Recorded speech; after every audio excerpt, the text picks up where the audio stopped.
I sat in stunned silence as my longtime friend began to reveal the horrible truth about my cheating wife. He said, "You know, I visited a friend but found him with your wife, and they didn't chase me away. They invited me to join them." My revenge was very brutal. Chapter 1. The confession that changed everything. I sat there gripping my glass, my fingers turning white from the pressure. The air felt heavier, like a weight pressing down on my chest. My best friend Mark sat across from me, his expression unreadable. He took a deep breath, then said the words that shattered my world. "You know, I visited a friend but found him with your wife, and they didn't even chase me away. They invited me to join them." I blinked, convinced I had misheard him. "What?" My voice barely made it past my tightening throat. Mark sighed, rubbing his hands over his face as if the memory disgusted him as much as it did me. "I wasn't supposed to find out this way, man. But I walked into his place and there she was, your wife, naked with him. And the worst part? They acted like it was normal, no shame, no panic, just an open invitation, like this was something they'd done before." I felt my stomach churn, my pulse hammering in my ears. I could see the pity in Mark's eyes, but it wasn't enough to soften the blow. "Who?" The word barely escaped my lips. Mark hesitated. I could see the conflict in his face, but I needed to know. "Daniel," he finally said. "Daniel, my so-called friend, my gym buddy, the guy who had come to our house for dinners, who had laughed at my jokes, who had once even asked me for relationship advice." A deep, unsettling rage started to boil in my gut. "How long?" Mark exhaled slowly. "A while, from what I gathered. This isn't new, and the way they acted when I walked in, it's like they had nothing to hide, like they thought you'd never find out." The world around me blurred. My hands clenched into fists, nails digging into my palms. My wife, the woman I had loved, trusted, built a life with, all while she was sneaking off with another man, and worse, mocking my ignorance. I forced myself to breathe, swallowing down the immediate impulse to storm out and destroy everything in my path. Numb. That was what they wouldn't expect. Instead, I sat back, my expression turning cold. "They think I'll never find out." My voice was eerily calm now. "They think they can keep humiliating me and get away with it." Mark watched me carefully. "What are you going to do?" I took a slow sip of my drink, my mind already working. "They made one mistake," I murmured. "What's that?" I set my glass down with a quiet thud. "They underestimated me. I didn't sleep that night, not because of heartbreak. I had passed that stage in the first few minutes of Mark's confession. No, I stayed awake because my mind was racing, calculating, shaping the perfect response. Cheaters expected emotional outbursts. They expected fights, screaming, maybe even a sloppy attempt at revenge that made me look like the villain. But I wasn't about to give them the satisfaction. I was going to destroy them systematically, and I was going to enjoy watching them fall. Step 1. The confirmation. By morning, I was running on pure adrenaline. My first move was to confirm everything. Mark had given me the ugly details, but I needed evidence. Undeniable proof. I placed a discreet call to a private investigator, a guy I knew from work who specialized in cases like this. Within 24 hours, he had delivered photos, videos, text screenshots, all neatly compiled into a folder. There was no mistaking the images.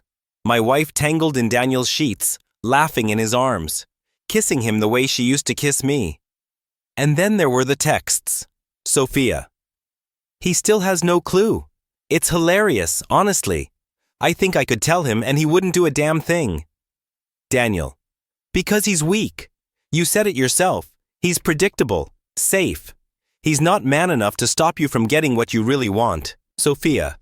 "You're the best thing that's ever happened to me." I felt my jaw tighten as I scrolled. Weak? Predictable? They had no idea who they were dealing with. Step 2. The perfect stage. Sophia and I were supposed to attend a charity gala together at the end of the week. One of those upscale, high-profile events where business elites, local press, and high society types gathered. It was her favorite event of the year. a chance to show off, to flaunt our perfect marriage. I decided this would be where I exposed everything. But first, I needed to set the final trap. Step 3. Turning the knife. That evening, I walked into the house as if nothing had changed. Sophia was sitting on the couch, scrolling through her phone, completely unaware that her world was about to collapse. She looked up, flashing me a sweet smile, a mask I now saw through completely. "Hey babe," she purred. "How was your day?" I kissed her cheek, suppressing the urge to recoil. "Busy, but I was thinking," I gave her my best warm smile. "Why don't we make this gala extra special? We've been so caught up in our routines. It'd be nice to celebrate us." Her eyes lit up with excitement. She loved attention. "Oh, I like that idea," she said, placing a hand on my chest. "What do you have in mind?" I grinned. "Let's invite some of our closest friends. I want to make a toast to you that night." She practically glowed at the thought. "A toast to me?" I nodded. "To everything you are." She had no idea just how much I meant that. The night of the gala arrived, and I had never been calmer. Everything was in place. Sophia, dressed in an elegant deep red gown, looked radiant as she wrapped her arm around mine. She had no idea she was walking straight into her own funeral, her social, professional, and personal execution.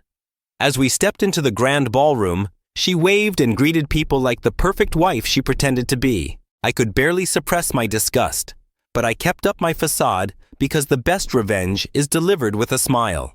The guests who knew too much. Among the attendees were hand-selected people who played crucial roles in what was about to unfold. Mark, my longtime friend who had exposed her betrayal. Vanessa, Daniel's wife, a woman who had no clue about her husband's affair yet. Our closest mutual friends who all thought we were the perfect couple. A few of my business associates who would ensure the story of this night spread far beyond this room. And of course, Daniel himself, the smug bastard completely unaware that tonight would ruin him too. Setting the stage. As the night progressed, I played the role of the doting husband flawlessly. I laughed at Sophia's jokes, refilled her wine, whispered sweet nothings in her ear. She leaned into me, thinking she had me wrapped around her finger. She had no idea I was tightening the noose around her neck. When dinner was served, I stood up, tapping my glass. The room quieted as all eyes turned to me. "Ladies and gentlemen," I began, "thank you all for being here tonight. This evening is incredibly special because I get to celebrate my amazing wife, Sophia." She beamed, oblivious to the storm about to hit. "Sophia," I continued, "you've been my partner, my love, my everything. And I wanted to take this moment to truly honor what you mean to me. So I put together a little something just for you." I nodded toward the large projector screen behind us, and then I pressed play. The moment. Everything crumbled. The video started with text messages. The ones she had exchanged with Daniel. The ones where she called me weak, predictable, not man enough. Gasps filled the room. People turned to Sophia, who had gone pale, her hand tightening around her wine glass. Before she could speak, the video cut to footage. Clear, undeniable footage of her in Daniel's arms, tangled in his sheets, moaning his name. Vanessa, Daniel's wife, let out a strangled gasp, her face twisting in horror as she watched her husband betray her publicly for everyone to see. Sophia shot up from her seat, face twisted in panic. "Turn it off! Turn it off right now!" I smiled. "Why, darling? Don't you want our friends to see how much fun you've been having?" Daniel stood frozen, eyes darting around the room as whispers spread like wildfire. Vanessa, shaking with rage, grabbed a glass of champagne and threw it straight in his face. "You disgusting, cheating piece of—" she spat before storming out. Sophia turned to me, desperation in her eyes. "Please, we can talk about this." I tilted my head. "Talk? You didn't seem interested in talking when you were screwing my so-called friend." The room was dead silent, save for the murmurs of disgust and disbelief. Then I dropped the final bomb. "By the way, Sophia," I said, my voice smooth, controlled, lethal. "Since you think I'm weak and predictable, let me prove you wrong. Our prenup ensures that cheaters walk away with nothing. That means you're leaving this marriage with exactly what you brought into it, which is absolutely nothing. Her breath hitched. No, you wouldn't. I took out my phone and pressed send.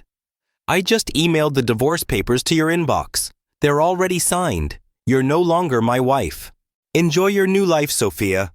Oh, and I hope Daniel is worth it, because he just lost his wife too.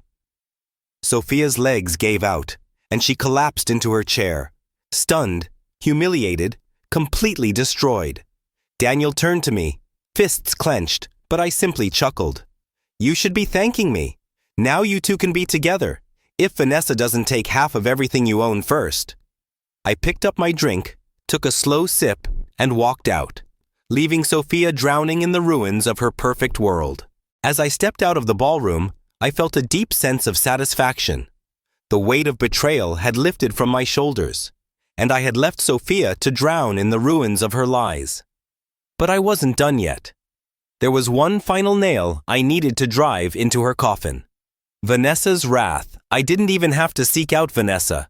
She was already waiting for me in the hallway, her hands trembling with rage. That bastard, she spat, her perfectly manicured nails digging into her palm. All this time, he made me feel like I was the problem, like I was being paranoid, and all along he was screwing your wife. I nodded. And humiliating us behind our backs. Her face darkened. Well, he's about to regret every second of it. Turns out, Vanessa wasn't just angry. She was vindictive, and she had far more power than Daniel realized. She owned 51% of his company. Daniel's fall, before the night was over, Vanessa made a single phone call to their company's legal team. Effective immediately, Daniel is being removed from his position as CEO, she declared coldly. He will no longer be associated with this company in any capacity. By morning, I want all legal procedures in motion. I watched in amusement as her assistant nodded, already typing up the termination documents. And his severance? I asked. She smirked. Oh, he's getting exactly what he deserves. Nothing. Just like Sophia. Sophia's desperation. By the time I returned to our shared home, which would soon be mine alone, I found Sophia waiting on the porch, still in her ruined red gown. Her makeup was smeared, her hair disheveled. She looked nothing like the confident, manipulative woman from earlier that evening. Please, she begged the moment she saw me. Please just listen. I crossed my arms. Why would I do that? You didn't care about my feelings when you were screwing my friend. Tears welled in her eyes. I messed up. I was stupid, but I love you, I swear I do. I laughed, a deep, genuine, amused laugh. You love me?